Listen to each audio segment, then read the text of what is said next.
구독자 여러분, 오늘 우리가 목격한 44회는 그야말로 인과응보의 서늘한 칼날이 고성이의 목전을 겨누는 동시에 지역의 비극적인 운명이 가족이라는 울타리 안으로 침투하며 심장을 조여오는 듯한 긴장감을 선사했네요.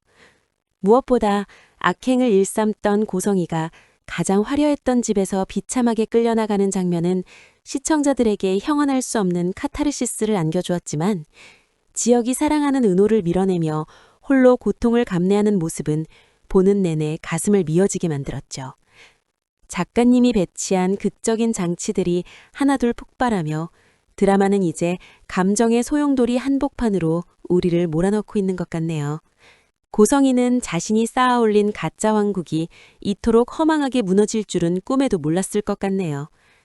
쫓겨날 상황에 놓인 성인은 정신을 잃은 듯 집안 곳곳에 숨겨둔 비상금과 금고를 찾아 헤매기 시작했습니다. 그녀의 손은 떨렸고 눈동자는 광기로 번들거렸죠. 하지만 그곳엔 싸늘한 정적만이 감돌았습니다. 박 회장은 이미 그녀의 모든 도주로와 자금줄을 완벽하게 차단해 놓았고 금고 안에는 먼지 한 톨 남지 않았네요.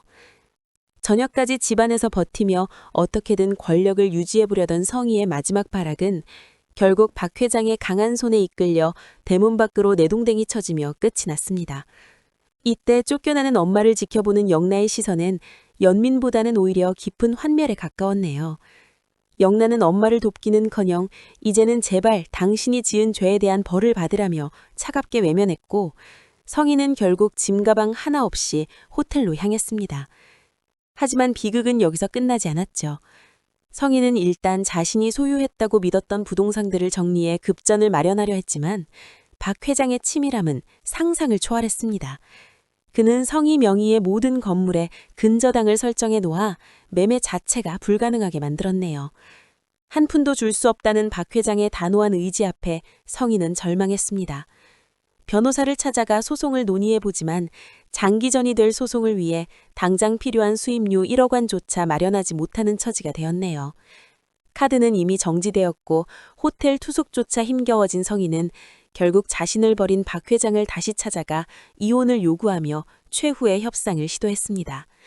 하지만 박 회장은 눈 하나 깜짝하지 않고 이혼을 왜 하느냐며 덤덤하게 응수했네요. 이는 성희를 법적인 아내라는 틀 안에 가두어 평생 자신의 감시와 멸시 아래 고통받게 하겠다는 무서운 형벌처럼 느껴졌습니다. 한편 지역은 자신의 심장이 멈춰가고 있다는 사실을 성재에게 고백하며 억눌러왔던 울음을 터뜨렸네요. 기가 막힌 운명 앞에서 한숨을 내쉬는 지역을 보며 성재 또한 가슴이 찢어지는 고통을 느꼈을 것 같습니다. 지역은 가족들이 알게 되면 감당할 수 없을 슬픔에 빠질 것을 우려해 성재에게 이 비밀을 절대 발설하지 말아달라고 신신당부했네요. 지역이 느끼는 공포는 자신의 죽음 그 자체보다 자신이 떠난 뒤 남겨질 가족들의 무너진 일상에 더 닿아 있는 것 같아 더욱 안타까웠습니다. 이런 상황 속에서 보디가드 업무가 종료되어 영라와 생이별하게 된 지완의 모습도 가슴을 아리게 했습니다. 두 사람은 서로를 향한 깊은 연심을 품고 있으면서도 신분 차이와 가혹한 환경 탓에 그리운 내색조차 하지 못한 채 각자의 공간에서 고립되어 힘들어했네요. 영나가 성희의 딸이라는 굴레를 벗고 지완과 평범한 행복을 누릴 수 있을지 지켜보는 것도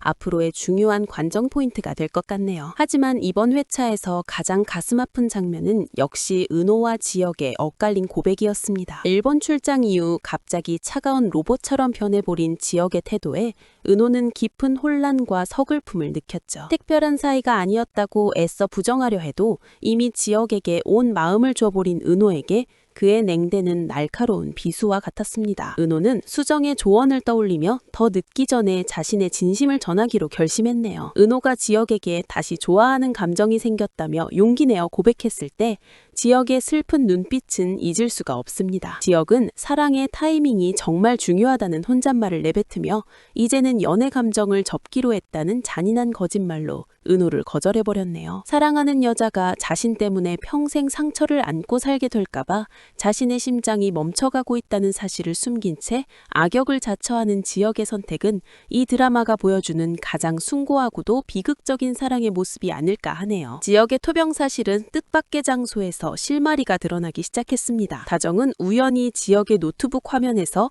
심장이식 대기에 관련된 기록들을 보게 되었고, 이를 묻는 질문에 지역은 친구의 일이라며 황급히 둘러댔네요. 젊은 나이에 친구가 참 안 됐다고 안타까워하는 부모님 앞에서 지역은 목이 메어 아무 말도 하지 못한 채 씁쓸한 미소만 지었습니다. 주말까지 쉬지 못하고 회사에 나가 일하는 지역의 모습은 남녀질 가족들에게 조금이라도 더 안정적인 기반을 남겨주려는 가장으로서의 마지막 사투처럼 느껴졌네요. 하지만 이런 지역의 눈물겨운 노력은 오래가지 못했습니다. 주말 사무실까지 찾아와 아픈 몸으로 왜 무리하느냐고 속상해하는 성재와 지역의 대화를 회사에 방문한 상철이 모두 듣고 만 것이죠. 상철이 문을 열고 들이닥쳐 지금 무슨 말을 하는 거냐며 두 사람 앞에 우두커니 서 있는 엔딩은 정말이지 심장이 내려앉는 줄 알았습니다. 아들의 투병 사실을 알게 된 아버지의 그 경악과 고통이 뒤섞인 표정은 다음 회차에 거대한 폭풍우를 예고하는 것 같았네요.